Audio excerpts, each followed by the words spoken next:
한국인이 통일에 대해서 얼마만큼 준비가 되어 있는지에 대해서 한번 살펴보도록 하겠습니다.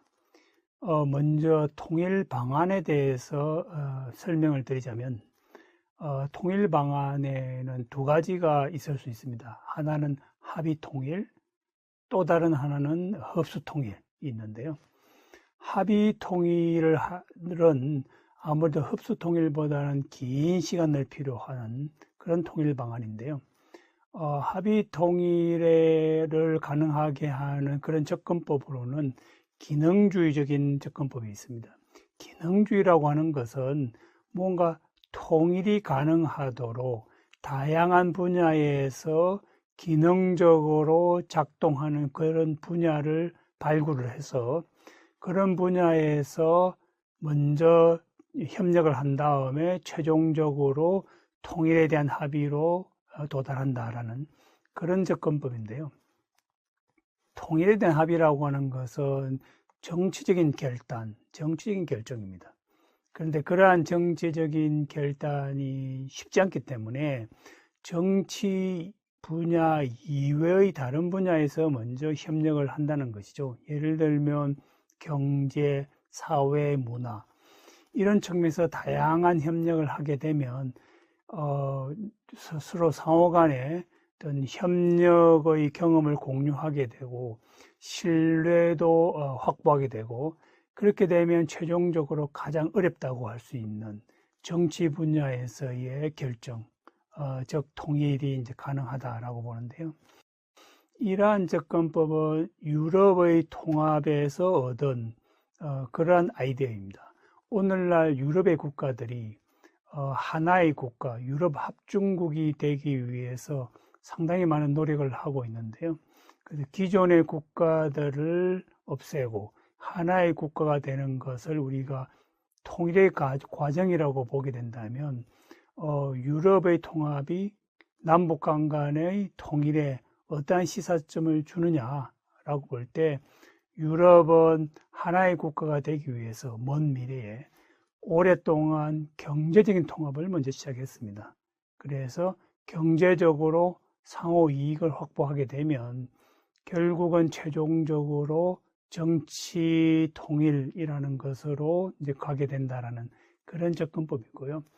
거기에 비해서 미합중국, 미국의 경우에는 13개의 국가가 통일이 되었는데 그 당시에 경제적인 그런 통합의 경험 없이 바로 정치 지도자들이 모여서 정치 통합을 했습니다. 그러한 방식은 연방주의적인 우리가 접근법이라고 보고 있는데요.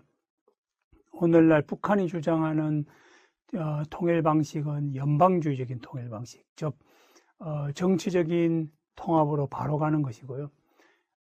남한이 주장하는 통일 방식은 이런 기능주의적인 접근 방식, 그런 국가연합적인 그런 측면입니다. 그래서 경제 이외의 사회 문화 분야에서 남북 간의 협력을 한 다음에 최종적으로는 통일이라고 하는 정치 통합을 이룬다는 그런 방식인데요. 이것은 상당히 점진적이면서 다단계의 여러 가지의 단계를 거쳐야 되는 그런 과정을 거쳐야 되고 또 이러한 과정에서 그 단계별로 넘어갈 때마다 힘든 오랜 협상이 필요한 그러한 방식입니다. 그런데 무엇보다도 남북한 간에 이런 평화적이고 합의에 의한 통일이 이루어지려면 그 전제 조건이 있는데요. 그것은 북한의 개혁, 개방, 그리고 자유화입니다. 그래서 북한이 중국이나 베트남 모델을 따라서 개혁, 개방을 하고 또 그 이후 또 정치적인 어느 정도의 자유화가 이루어지게 되면 남북한 간의 체제가 지금보다는 훨씬 더 수렴되기 때문에 이제는 최종적으로 정치적인 통합으로 가고 통일로 갈 수 있는 통일 협상이 훨씬 더 수월해질 수 있는 그런 전제 조건이 마련된다. 이러한 충분한 전제 조건, 즉 남북한 간의 어떤 체제적인 수렴, 그리고 어떤 신뢰 없이 합의 통일은 어렵다라고 봅니다. 또 다른 방식은 그렇게 바람직하지 않은 방식인데요. 그것은 흡수 통일이라고 할 수 있습니다. 흡수 통일은 이 남한이나 북한이 원해서 하는 것이 아니라 그러한 상황이 조성될 경우에 불가피하게 이루어지게 되는 그런 방식인데요. 예를 들어서 북한의 급변 사태가 발생했을 경우, 여기서 급변 사태라고 하는 것은 북한에서 있던 쿠데타라든지 민중봉기와 같은 것이 이제 급변 사태에 해당이 됩니다. 이러한 경우에는 어떤 인간의 의지가 아니라 상황의 요구에 의해서 통일이 이루어지는 뭐 그런 방식인데요. 북한에서 급변 사태가 발생하게 되면 정권이 이제 붕괴되게 되고, 이러한 경우에는 남한 체제를 북한이 수용하는 방식으로 이루어지게 되는 그런 방안입니다.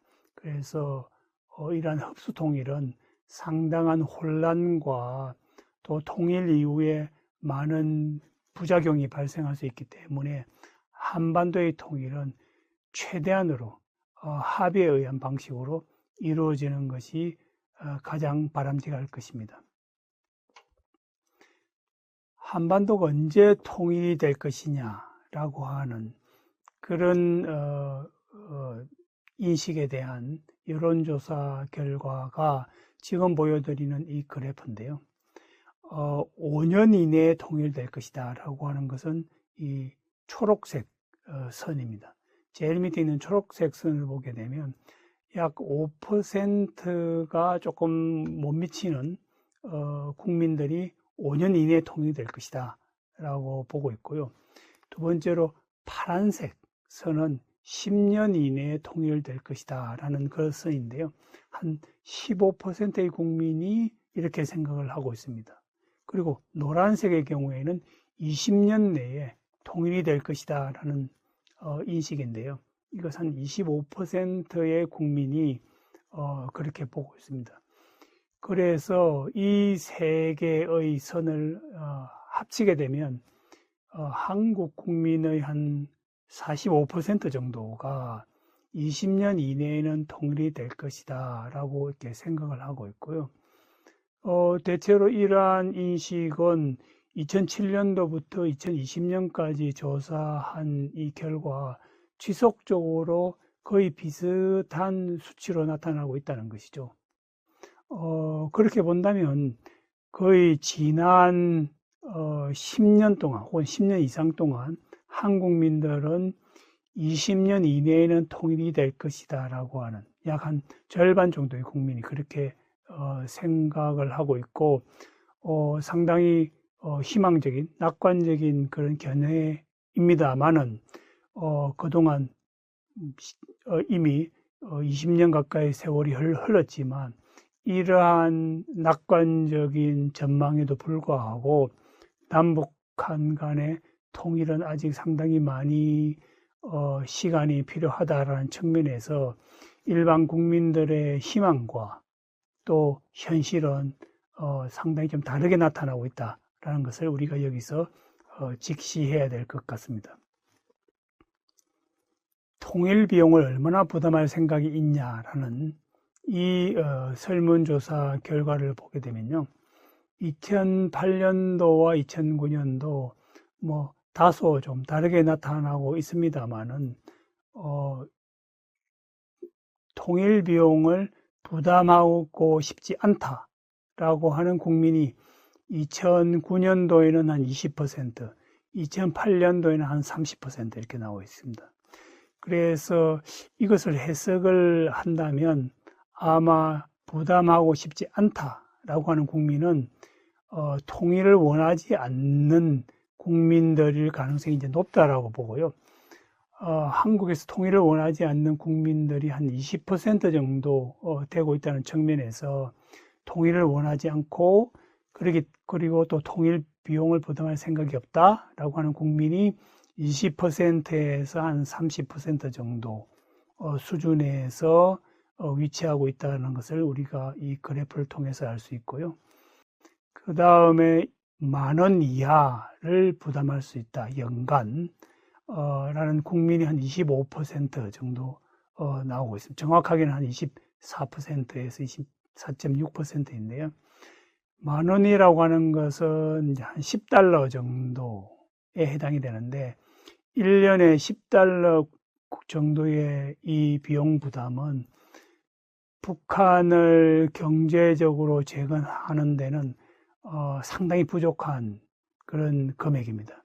이런 측면에서 본다면 지금 현재 한국인들이 통일 비용에 대한 부담, 희생 정신은 전혀 부담하고 싶지 않다는 의견과 그 다음에 부담을 해야 된다면 1년에 한 만 원 정도 수준에서 부담할 수 있다는 의견을 합하게 되면 거의 뭐 절반에 가까운 국민에 해당이 되는데 이 비용은 한반도 통일 이후에 현실적으로 실질적으로 필요한 비용에 비하면 훨씬 적기 때문에 통일 이후에 상당수의 국민들이 과도한 통일 비용으로 인한 그런 불만을 초래할 수 있는 그런 설문조사 결과다라고 해석이 될 것 같습니다.